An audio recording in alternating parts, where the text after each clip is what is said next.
Olá, povo de Deus, segunda-feira, 17 de abril de 2023, segunda semana da Páscoa. Nossa reflexão de hoje é a partir de Atos 4, 23, 31 e João 3, de 1 a 8. Naqueles dias, logo que foram postos em liberdade, Pedro e João voltaram para junto dos irmãos e contaram tudo o que o sumo sacerdote e os anciãos haviam dito. Ao ouvirem o relato, todos eles elevaram a voz a Deus, dizendo: Senhor, tu criastes o céu, a terra, o mar e tudo o que neles existe. Por meio do Espírito Santo disseste através do teu servo Davi, nosso pai: por que se enfurecem as nações e os povos imaginaram coisas vãs? Os reis da terra se insurgem e os príncipes conspiram unidos contra o Senhor e contra o teu Messias. Foi assim que aconteceu nesta cidade. Herodes e Pôncio Pilatos uniram-se com os pagãos e os povos de Israel contra Jesus, teu santo servo, a quem ungiste a fim de executarem tudo o que tua mão e tua vontade haviam predeterminado que sucedesse. Agora, Senhor, olha as ameaças que fazem e concede que os teus servos anunciem corajosamente a tua palavra. Estende a mão para que se realizem curas, sinais, prodígios por meio do nome do teu santo servo Jesus. Quando terminaram a oração, tremeu o lugar onde estavam reunidos. Todos então ficaram cheios do Espírito Santo e anunciavam corajosamente a palavra de Deus. Temos hoje a única oração da comunidade de Jerusalém relatada por Lucas. É uma oração programática, como uma espécie de modelo para todas as comunidades. Começa reconhecendo Deus Criador, passa pelos patriarcas, reconhece a ação do Espírito Santo na vida e história do povo. Culmina com o processo que passou Jesus, vítima de um complô das autoridades romanas e judaicas. Termina pedindo que o Senhor olhe agora os discípulos de Jesus para que tenham coragem de anunciar a palavra e poder para realizarem curas. Esse é um esquema de oração proposto para as comunidades. O contexto é de perseguição contra as primeiras comunidades, mas a comunidade cristã reage à perseguição não arquitetando estratégias humanas, mas com a oração. Interessante que os discípulos têm consciência de que não importa que os reis da terra, representados em Herodes, conspirem contra Jesus, o Messias, e que os príncipes, representados por Pôncio Pilatos, se aliem contra o Senhor. A ressurreição de Jesus torna inútil toda essa oposição.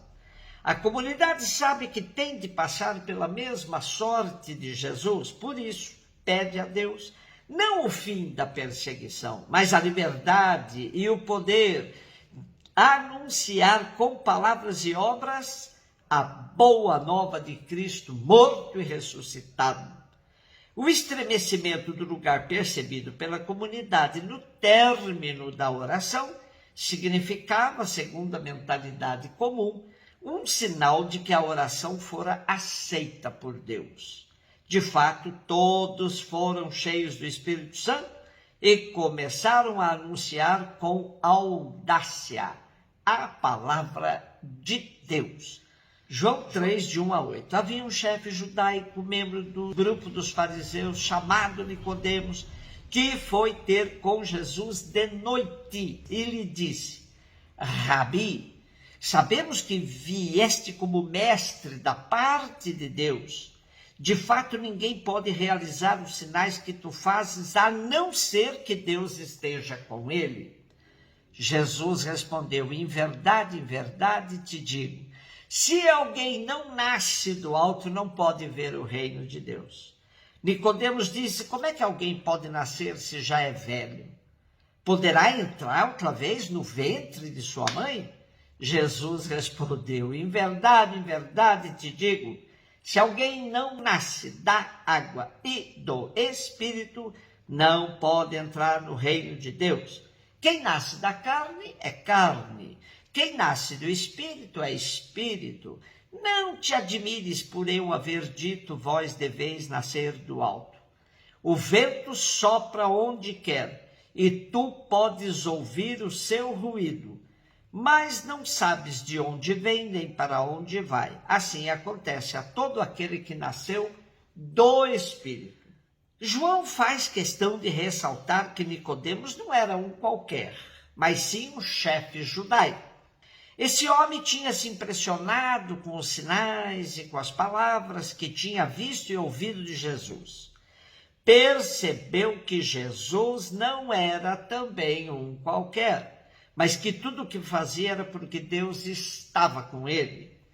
Nicodemos se apresenta com muita abertura, sem preconceitos e ávido por aprender de Jesus.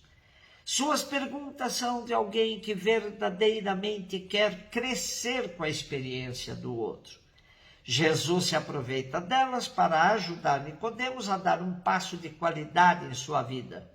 Esse passo era, na verdade, fundamental, pois implicava em assumir uma vida nova em vista do reino de Deus.